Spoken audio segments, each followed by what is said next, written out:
Ladies and gentlemen, boys and girls, your man has returned. Did you miss me? You know what? Don't answer that. We'll leave that to the imagination because I can already hear the answers right now. How you all doing, man? It's your boy Malik Washington back at it again with another episode of Breaking Mental Barriers. I'm glad that you all are here with me this fine day or evening wherever you all reside.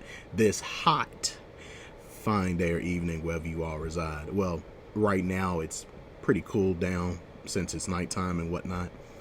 And, you know, living in Illinois, it's a pretty shifty environment in terms of temperature. But Chicagoans get used to it. Me personally, I never did like the heat. Yeah, I know a black man that doesn't like heat. That's kind of strange because, well, come from Africa, and most parts of Africa are typically hot, close to the equator, that sort of thing. But I wasn't born in Africa. I'm personally not used to it.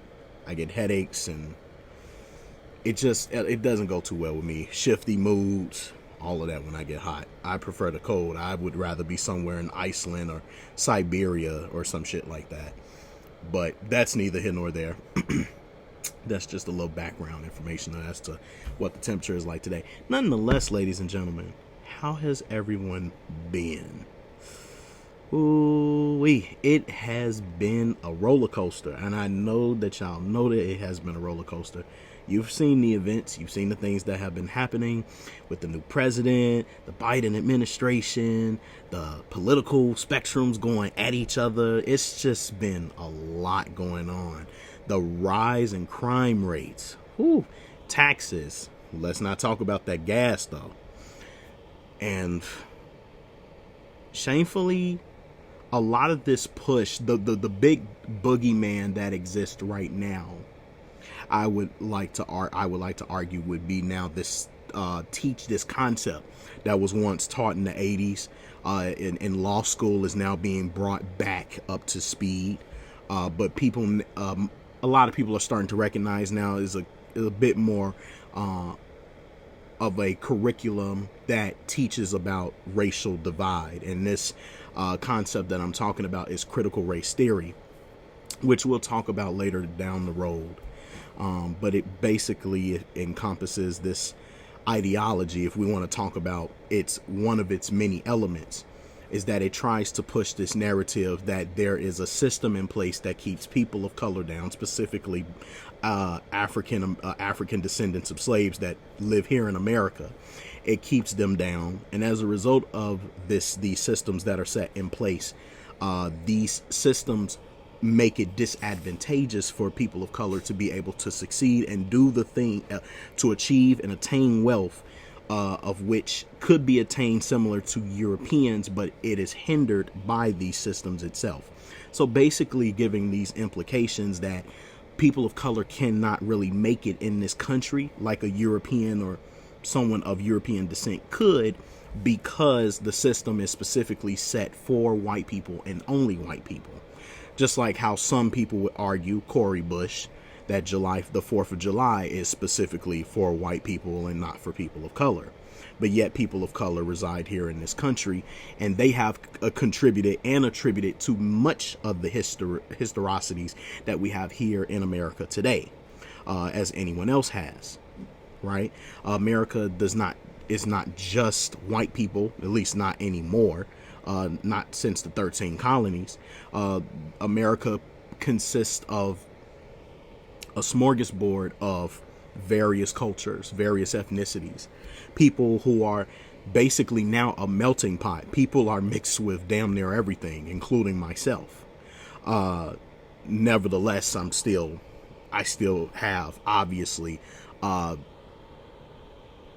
visage of an African man, right? There has been this whole charade with racism, white supremacy, white fragility, and white guilt in this country that has been emphasized a lot by people of my race, as well as Hispanics, Latinos, well, I guess same thing, but basically Native Americans, people of color, and even liberal white people who feel that the country of which we live in is extremely racist. Naturally, the statistics say that over 70% of Americans still believe that racism still exists in this country. So it even goes to show that the BLM agenda, the agendas regarding critical race theory, the agendas regarding, white privilege in this country, it's obviously working. The shift in how people used to look at life, look at humanity, look at people, and how we all have problems and things do happen and we have to learn from them, and that life is not always fair to each and every one of us, is now kind of taking a more superficial turn. And what is happening is that there's a lot of pandering going on. And I notice it a lot. And I've been talking about it on my podcast, how right now, because of the BLM agenda, there are white people going around literally trying to teach other people of color like myself what it's like to be a black person in America. But not only that, that my skin color prevents me from being able to do the things that anyone else in this country has the capacity to do if they try hard enough. But naturally, there are some people who are very gullible to such teachings that are being taught by professionals that are African American, that are white, who believe that people of color are at a disadvantage, despite the fact that we have so many examples of people who grew up in racially divided eras. Oprah Winfrey, Tyler Perry, Sidney Poitier, what's his name? Washington. I forgot the actor, but you all know who I'm speaking of when I say Washington. Denzel Washington. There we go. I don't know why I was drawing a blank there, but yes, Denzel Washington and many others similar to these individuals who were very pivotal within their time and still are very relevant in the time of today, because some people within the black community look up to these individuals because they represented something. They were an icon of their time. But yet we have even some people like within the media, and the media has been very powerful in pushing these things, especially media anchors within CNN, MSNBC, CBS News, NBC, you name it. These people have been pushing this narrative about how people of color are just struggling and they're disproportionately affected by everything known to man. Like as if people of color can't do anything. As if people of color are not intellectually capable of being able to handle the adversities that life throws at them. Black people have been dealing with adversity for years, and now all of a sudden, within the past couple of decades, black people can't do anything. And I find this to be pretty pathetic that this is even going, that other races are showing us pity like this. Like, we've been through things, yes, just like any other race has. There was a point in time when China was nothing, back in the 50s and 60s, and then they finally rose up and became something. But I mean, come on. Black people have been slaves. I mean, part of Africa's culture in part has been human slavery, and thus has carried on even unto the time of which the Atlantic slave trade happened. Some of our own people who were businessmen and opportunists sold some of their servants unto unto the 13 colonies, unto the Europeans up there in the European Isles, where Germany, France, Britain, especially Britain, but nonetheless, no matter what we went through, as far as I know, throughout history, prior and during and after colonialism, people of color have always found the way to get out of their situations. Whether that meant they had to depend on their gods to do it, they had to depend on prayer, or if they had leaders that came up who were smart enough to get them out of the situations they were in, which in part, if more people of color were more team oriented instead of waiting on some sort of messiah to come and save them all the time, I think we would do a lot better. But nonetheless, this is a complex we have to learn. We have to unlearn and deprogram and deconstruct from our minds in order for us to become more team oriented. And that's just something we personally have to do because we've had this mindset for years. Even within our religions, you will see we have messianic figures. And it's not a crime to have someone who's anointed to do something greater than anyone else. We all have people, and other races do too, that have people who were pivotal in our history that helped us to get out of certain situations. And that's great. But at some point, the team, the people have to be able to contribute as well. You could say to a degree, I'm a bit of a populist. I kind of believe in the people more so than just the leader themselves, because you can't always depend on the leader to get you to where you want to go. A leader is more like a shepherd or a guide. They can lead you to certain locations, but what you do within that area and what you do with that land, how you build it, how you toil it, how you tread it and everything like that is up to you. The skills that you have on hand or what others can teach you, and then you take it out there with the tools that you've acquired. You make something out of it. But people of color are being taught in the times we live in today that they're so disproportionately affected by everything around them, including white people, they can do absolutely nothing. In which I have a very big issue with. Because I believe my people can do anything just like anyone else. But the unfortunate circumstance is that we have a bunch of people around us who enable this mentality. You could say victimization, victimhood, whatever you want to label it. It is a mindset that puts us on a plateau. It doesn't raise us any higher. And what you constantly see is people of color getting really sensitive about every little thing. Every little thing is racist. Every little criticism is a white person saying something about how demeaning my intelligence, or talking about my skin color, or saying I can't do this because I'm black. Oh, I'm only good enough for this because I'm this specific skin color. Or I'm only good enough for that because of this. But what we don't look at the other side of it as well. These people also don't see that very often. So naturally, when, for instance, let me give you an example, because I know I'm probably rambling and you guys are wondering, what is he talking about? Let me give you an example, as I always do. Say, for instance, a white person comes up to you. He comes into your classroom. You might be teaching something related to history. This could be let's give him a purpose. Let's say he's some white professor and he has a PhD in Africana studies. You're doing something related. You're doing a segment on the rise and fall of the Ghana kingdom during the period of Mansa Musa and his contemporaries. And you give this long but yet articulate speech to your students about how Ghana rise and fell during the Mansa Musa period. After the class is over, the white professor comes up to you and he says, you know, you're a really articulate individual, and I appreciate that about you. You're articulate for a black person, for a black man or a black woman, whoever you are that's watching this video. Now, depending on the black person, some people will take offense to it because they'll say, for a black person, what does that mean? Right? Now, some people will say that that's, well, racist because you didn't have to mention their color. Some people could take it the other way. And this is the way I don't think a lot of us will ever take it, is that, well, maybe they don't see this too often in black people, and hence is the reason why they said black man and or woman. If something is not of the norm, typically you'll put a label on it, whether if it's their skin color or how they look, their visage, their physiological traits, you name it. Whatever is an oddity and they've never seen it within their community, or when they observe our community from the outside looking in, they never see it.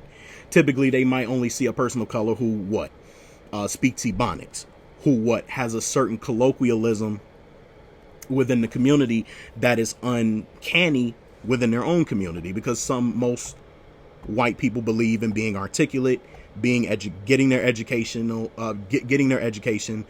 being grammatically correct, things like that. That's why you always notice the Europeans always get a kick out of correcting certain people, especially people of color, when they either spell something wrong or they said something in the wrong way. And then sometimes people of color take offense to it. They'll be like, well, it's not like we're in school. I don't have to spell it this way, or I don't have to structure a sentence that way. Like, you ever got into an argument with a black person because they had made a Facebook post? They might have spelt something wrong, or they did something that was grammatically incorrect, and then somebody could come along. Heck, it could be even be me. It could be you, and you could be educated, and you could just be trying to show them, like, that's not what that is. Like, black people will say your as in like Y-O-U-R when it's not possessive. They're supposed to say Y-O-U apostrophe R-E, you are, right? Depending on the context of the sentence. However, that black person, either when they're not educated or they're ignorant or they don't really care, they typically have this very defensive behavior, as in, why are you trying to correct me on something that's so petty?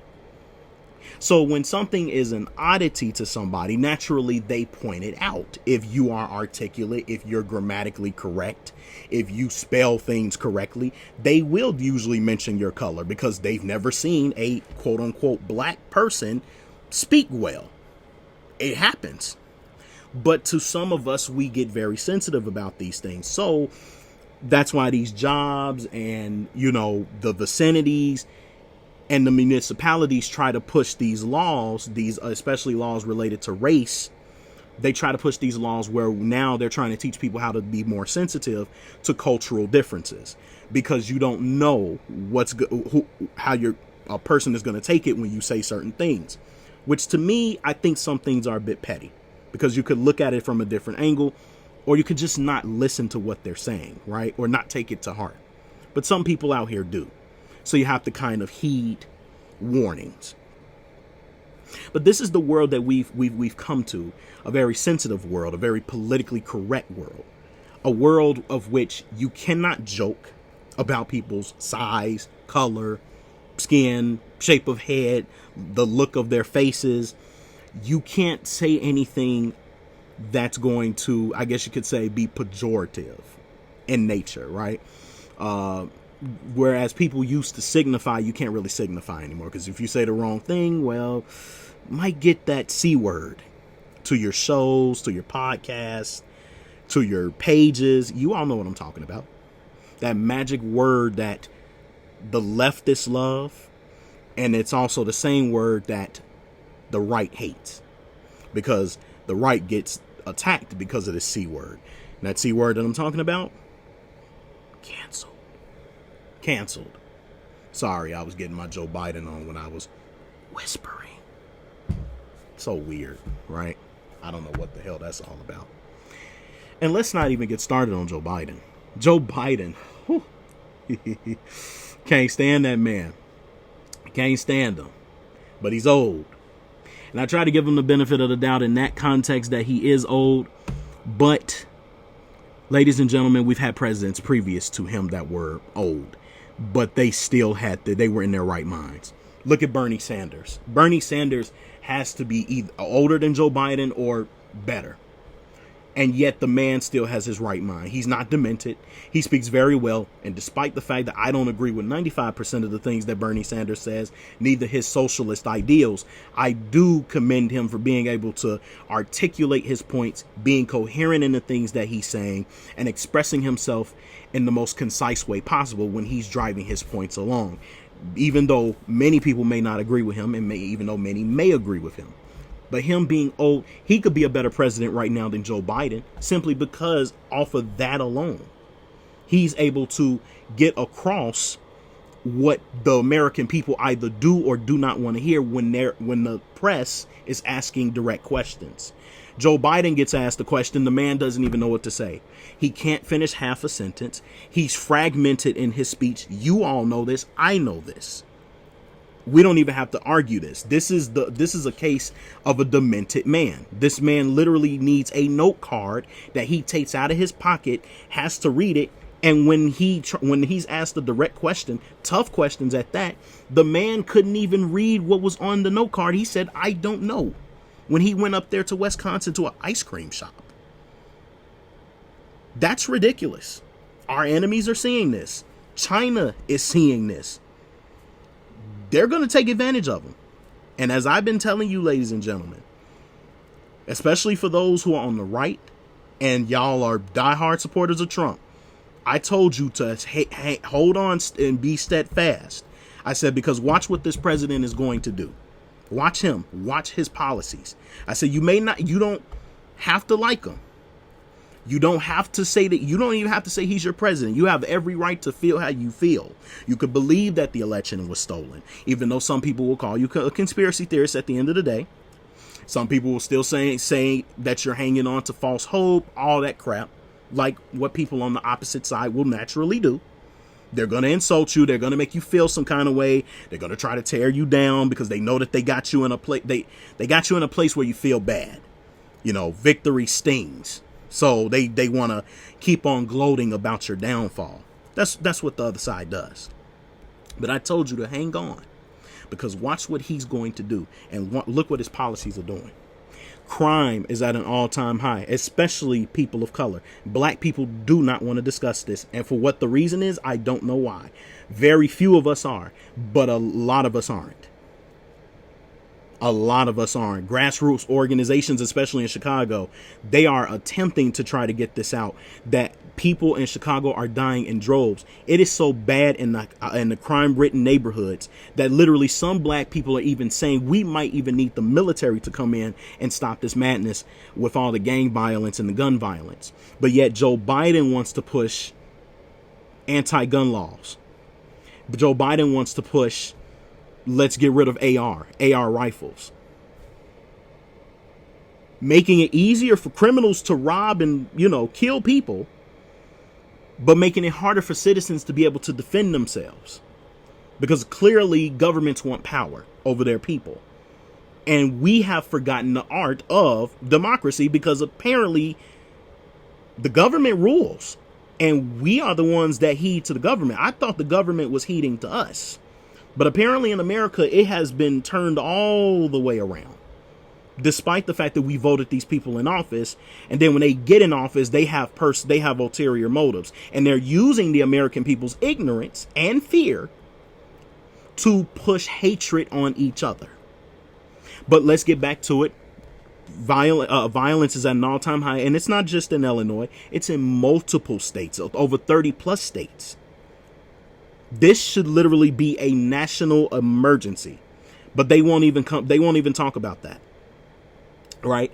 Taxes. Oh my God. Like, the taxes is on high, but this is what you Biden supporters have voted for.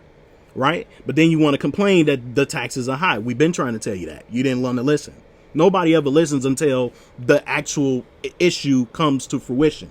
That's the problem with humanity. That's especially the problem with people of color. You wait until something happens, and then now you want to react. When you try to get warned what happened prior, nobody does anything about it. But this is the world that we live in. People don't listen until they get hurt. And then they want to complain and cry and whine and bitch and moan and everything else. But typical. This is what is to be expected. What else has happened?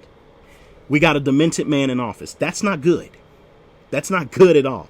Especially when you got people like Putin and Xi Jinping and in power, dictators, communists, power hungry, looking for us to fall and killing us on the inside. And then you got this man who's apparently all there, but he's really not there, and a VP who lies and says that she went to the border, but she really didn't go to the border. Ladies and gentlemen, something is not right. Something isn't right. I'm sorry. Here's another thing I'm going to bring up. The push of LGBTQ. Now, I know y'all don't want to hear that, especially for a lot of you that support them. I don't support them, and I never have, never will. I respect my fellow man, and I will allow my fellow man to live and do as he may please. This is America. You have the right to do whatever you want to in this country, in this kingdom. Spiritually, this isn't my kingdom because I don't believe in that crap. But if that's what you want to do, by all means. What I know is for a fact is that right now, there are constant pushes of LGBTQ, sexual and not sexual innuendos, uh, the push for education on body parts. So, for instance, there are some curriculums that are being taught to young kids at a young age in schools about what a penis is, a vagina is, when you're like literally 3, 4, 5 years old. You're literally being taught how to masturbate and what masturbation looks like, what it feels like. Kids don't even know what it's like to be kids yet, but you want to teach them how to be adults. Why don't the parents have, first off, why is this even something that you should be teaching in schools? Why are you so concerned about teaching little kids these sexual adventures? Why are you taking them down this road? We don't need to be traversing kids' minds into hypersexualization. This is not the time for that. Never has been, never will be. But the country is going into complete disarray, complete chaos, into a reprobate mind. And that's literally what's happened. America has already been that in part, but yet they call themselves a godly country. We're not really a godly country. We have godly people in a country that proclaims to be godly, but it's not godly. It's not. Because if we were to take that Bible and we were to compare and contrast and then dare to ask if America was godly, America would fail at that. They really would. They would be found guilty of lies and perjury because they have not fulfilled anything that is biblically righteous in its nature. Even though America at one point in time was founded upon godly principles. But those godly principles are gone, ladies and gentlemen. They're gone. Another thing that's being pushed by the LGBTQ is trying to get more kids accepting of the LGBTQ people. Now, mind you, I always say this. If you love yourself, the one thing you do not need is validation. To me, the LGBTQ community needs persistent validation. And the reason I say this is because you don't have to keep going around telling people you're gay when they can clearly see that you're gay. You don't have to keep going around telling people that you're a transsexual when people know that you're a transsexual. People, outside, well, let me put it this way. Body language says everything. We can tell what a feminine man looks like versus what a masculine man looks like because we know what masculine and feminine traits pertain to. And when men exude these traits within their categorized showcases, we can see how a masculine man would portray masculinity versus how a feminine man would portray femininity, though he's a man. Same would go for a woman who wants to act like a man or a woman that wants to act like a woman. We can tell the difference. But the problem is that society wants to push for certain people who've never been in power, for certain people who hadn't had power, and for certain people who had been abused by the powers that be at some point in time. They now want to take that same pain, that same frustration, that same anger that they once felt back then. They want to cast it on the people that are powerful. And not only does it just affect the powerful, it affects the people who've never abused them. The people who've never done them any wrong. The people who just let them be who they want to be, but they just simply ask you to not infringe upon them. And right now, what the LGBTQ community does is that they infringe upon people by trying to make people accept them in the name of representation. And that should not be.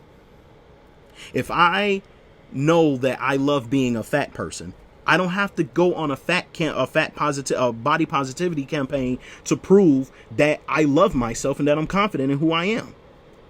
But you have people out here who believe, for the purpose of trying to get other people to be positive about their weight, it's okay to be this way, despite the consequences that comes with being fat, and that never gets addressed within the body positivity movement.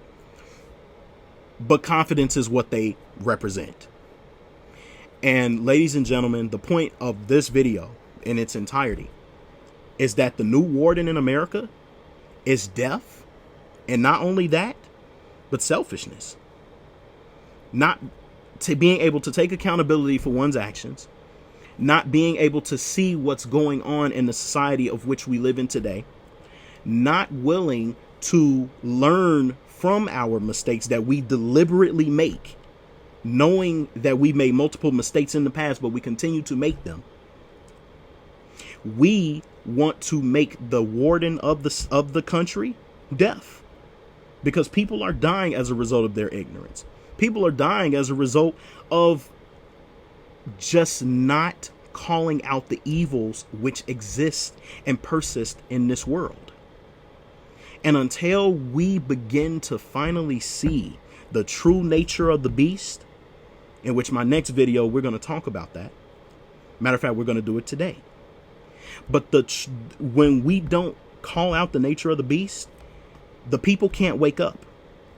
And for me, my purpose, whether you like me or not, and I really don't care either way, because I was raised from a godly sense to speak to you all and to express to you all what the truth is, whether if you want to accept, believe, like it or not. I am here to deprogram you from the nature of the beast, so that even when the time comes that the beast finally reveals itself, which is are the powers that be of this nation, but when they finally revealed their heads, you have it in the back of your mind of what these people are and what they're capable of and what you have to do at that point. Because we all have to face the music at some point. We all have to face the guilt of our sins at some point. We all have to take account and face comeuppance for the things that we've done in the past at some point. And only you can do that. Nobody can do it for you. I know I've said a lot, and I know a lot was said. But ladies and gentlemen, I just came back and I apologize, because it has been a very long time since I did a video. And I know the last time I came back, I told you guys, I was like, yeah, I'm finally back, and you know, I got the time now, and I was going to be doing a video like every day. I know I said that. I was wrong, and I shouldn't have said it. So, because I know a lot of y'all, especially my family members, they were coming back at me. They was like, man, like, where are you? Like, where the hell are you? I thought you were doing a podcast and you're not getting back to it. And, you know, for the most part, things in my life, they're shifting. So, of course, as an adult, I'm learning how to compartmentalize my time. So until I can get a set schedule and I am willing to actually put more effort and time into my videos, there's going to be some gaps. So I, again, apologize for that, especially to my subscribers. And I noticed that, like, within the few of my videos, I happen to get like thousands of views, and I was surprised because I don't typically get thousands of views. So that was kind of unnatural for me. But this happened organically, and I'm quite proud that I got 1,000 views. But hopefully, apparently more people want to listen, and I'm willing to dish out what I'm putting in. So, ladies and gentlemen, there is more coming. And again, I have a second video coming tonight, so don't worry about it. I still got more coming. Don't worry. I'm here. I have not left. BMB is back up and running. I promise you, but I will promise this though. This channel will continue.